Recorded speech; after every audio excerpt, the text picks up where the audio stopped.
Tout à fait. Merci beaucoup pour votre accueil, de nous avoir permis de communiquer sur nos résultats. Et merci beaucoup au professeur Patou et au professeur Vasilem pour leur confiance.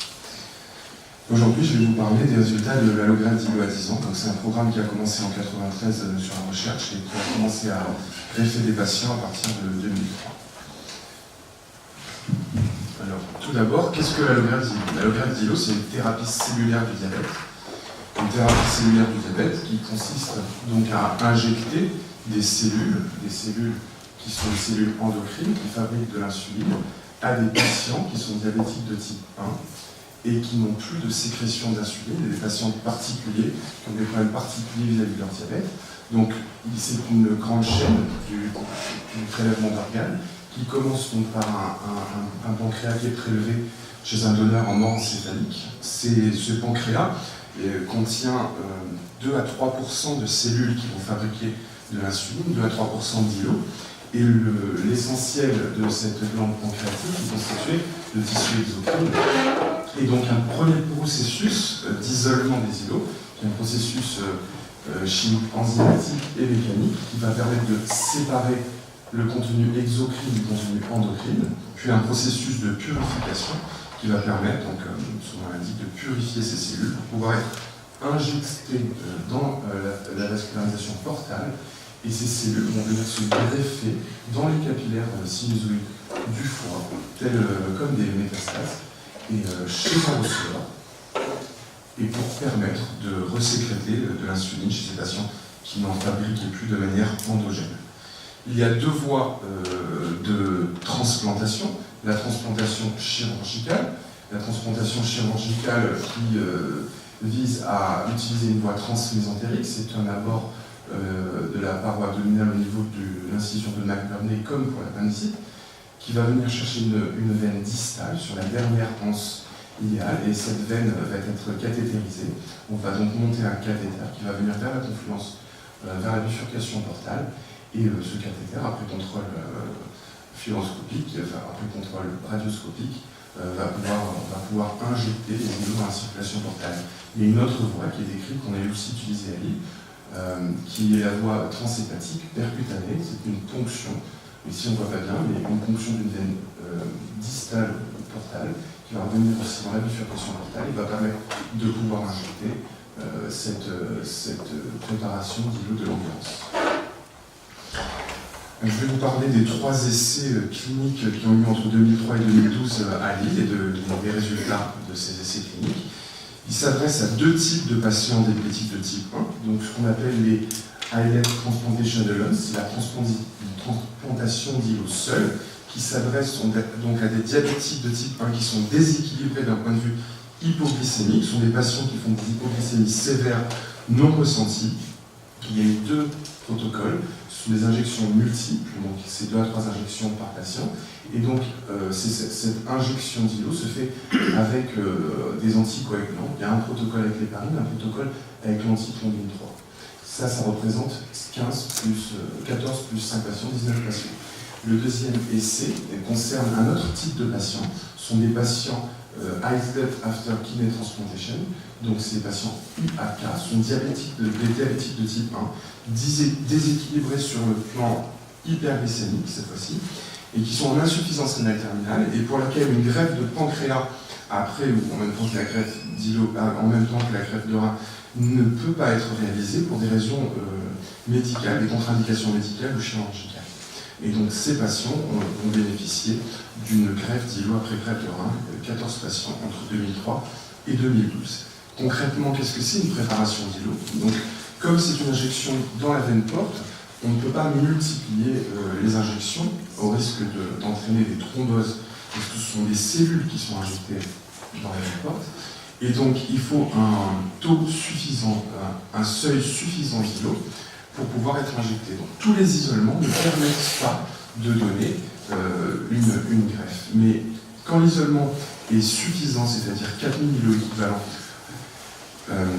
ils vont pouvoir être greffés chez le malade pour une masse totale greffée, donc en 2 à 3 perfusions séquentielles, une masse totale de 10 000 îlots équivalents. C'est une greffe qui se passe en 30 à 45 minutes.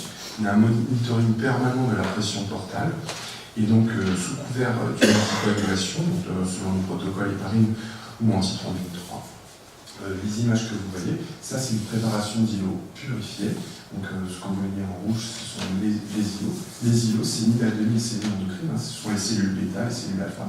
Et ce que vous voyez ici, ce sont le tissu exocrine, donc c'est une préparation très pure. Et ça, c'est un îlot. Donc, ça, c'est l'ensemble de plusieurs milliers de cellules à visée endocrine. Cette transplantation s'est réalisée avec un protocole d'Edmonton d'immunosuppression tacrolimus sirolimus daclysumab. Je vais vous présenter les résultats en 3 parties. La première partie sont les résultats de l'ensemble de la cohorte. Sur le schéma de gauche, vous voyez la fonction du greffon. La fonction du greffon, la survie du greffon plutôt. La survie du greffon, c'est quand les patients qui ne sécrétaient plus de C-peptide se remettent à sécréter du C-peptide. Et donc vous voyez ces résultats à 5 ans et à 10 ans, 77% à 10 ans, qui sont des résultats comparables en matière de survie du greffon à nos collègues de la transplantation du pancréas organe. À droite, ce schéma représente l'insuline indépendante, c'est-à-dire que les patients qui prenaient pendant 30 ans l'insuline se mettent à arrêter au bout de la 3e injection de prendre de l'insuline. Et ça s'accompagne d'un équilibre glycémique durable, c'est-à-dire que c'est un critère composite, c'est à la fois la réduction de l'indépendance et l'équilibre glycémique par HbA1c. Donc vous voyez qu'ils sont de 46% à 5 ans et 25% à 10 ans. Maintenant, je vous propose de regarder ces résultats en fonction du type de receveur, les îlots seuls versus les îlots après facteur 1. Et vous voyez que en bleu, donc les IAK et en noir les ITA, il n'y avait pas de différence significative entre les deux types de receveurs. De la même manière, ces résultats en fonction de l'insuline indépendance, 20 versus 46%, ces résultats, le type de receveur n'était pas un facteur qui induisait une différence au niveau de la survie du greffon ou de l'insuline indépendance. Maintenant, quand on regarde à travers 2 groupes, on a séparé donc cette cohorte en fonction primaire du greffon optimal et la fonction primaire du greffon suboptimal. Comment on caractérise ces 2 populations? Il y a un score composite qui s'appelle le score de Ryan Beta Score, qui est un facteur composite de l'équilibre glycémique, HbA1c, glycémie H1, C-peptide ou les dosages, les besoins en insuline. Et donc ça caractérise les gens qui ont une fonction du greffon optimale, c'est le score 7 et 8 sur 8, ou suboptimal inférieur à 7. Et quand on prend ces patients, on voit que ça c'est le Ryan Beta Score, mais là, ce qu'on appelle la fonction primaire du greffon, c'est quand on calcule ce score dans le mois qui suit la dernière injection. Donc c'est une évaluation très précoce de la fonction, c'est la fonction primaire du greffon juste après les injections. Quand on sépare entre population optimale et suboptimale, on voit que l'influence de la fonction primaire du greffon sur la survie à long terme du greffon, et vous voyez qu'à 10 ans, il y a 93% versus 49%, c'est très significatif. Et de la même manière pour l'insuline indépendance, on a 42% versus 0% à 10 ans, ce qui montre que les patients qui avaient une fonction primaire du greffon dans le mois qui survenait la dernière injection F, il y a une différence très importante entre, il n'y avait aucun patient qui avait une insuline indépendance à 10 ans chez ces patients, qui était en fonction suboptimale. Une minute. Donc ce schéma peut vous montrer un petit peu, résumer ce que je vous ai dit, avec en vert pâle la greffe fonctionnelle, en vert foncé l'insuline indépendance et la perte du greffon sur l'ensemble de la cohorte des 33 patients. Pour vous montrer cette diapositive, vous montrer qu'il n'y avait pas de perte de fonction rénale dans le suivi des patients qui étaient greffés après greffe de rein. Il y a des travaux qui ont montré le bénéfice de l'équilibre glycémique dû à la greffe d'îlot sur la survie du greffon rénal. Et enfin, un travail récent de notre équipe qui montre l'amélioration de la neuropathie diabétique sensitive chez les patients référénaux. Vous voyez qu'avant et à 5 ans, il y a une meilleure conduction au niveau des nerfs sensitifs. Ça ne se montre pas sur les nerfs moteurs, mais il y a une amélioration significative de la conduction et des potentiels d'action. Donc il y a un bénéfice de la greffe d'îlot sur la neuropathie sensitive. Je rapidement pour vous montrer qu'il n'y avait pas de différence dans notre cohorte entre optimal et suboptimal au niveau du nombre d'îlots injectés, Mais quand on regarde suboptimal et optimal, on voit qu'au niveau de la survie du greffon et de la durée de survie du greffon, la durée de l'insuline indépendante, c'était très significatif entre optimal et suboptimal. Je terminerai sur cette diapositive qui montre que quand il y a une complication de la greffe d'îlot, une complication précoce due à l'injection, un patient en occlusion, une thrombose portale, etc. Ce sont des complications qui ont été rares, mais quand il y a des complications qui existent, ça impacte la fonction primaire du greffon et les résultats à long terme. Donc, en synthèse, la survie à long terme de la greffe d'îlot est comparable à la survie des greffons dans la greffe de pancréas-organe. Le receveur n'est pas un facteur qui influence ces facteurs à long terme de survie du greffon et de dépendance. Et une complication précoce impacte la fonction à long terme. Et ce qui est vraiment déterminant, c'est la fonction primaire du greffon, qui est vraiment un des facteurs prédictifs de la survie du greffon à long terme. Je vous remercie.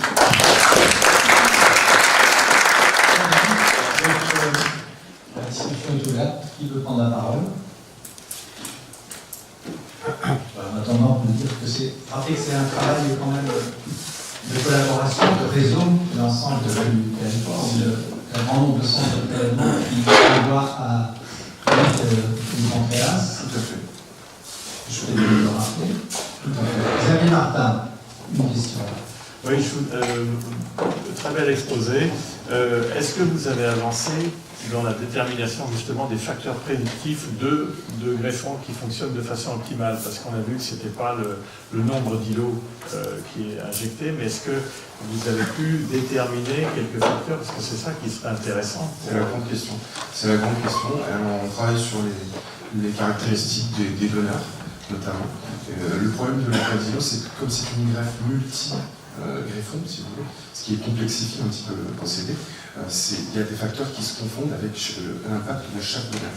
On a un modèle très intéressant, dont je n'ai pas eu le temps de parler, mais qui s'appelle la souris Kivipa. En fait, à chaque fois qu'on va greffer une injection d'îlot, on la greffe sur une souris immunodéprimée.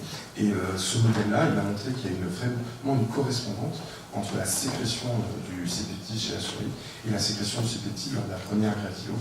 Mais ce sont des facteurs qui sont très difficiles à utiliser.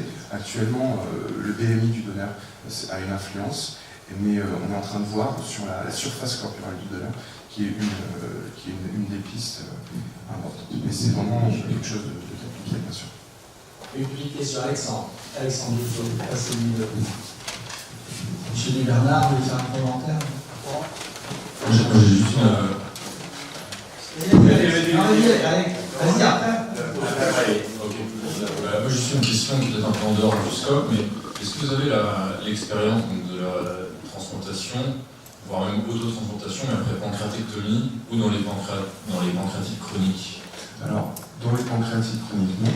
Mais on a une expérience, bien sûr, de l'autotransplantation pancréatique sur les tumeurs bénignes et des pathologies bénignes, traumatiques.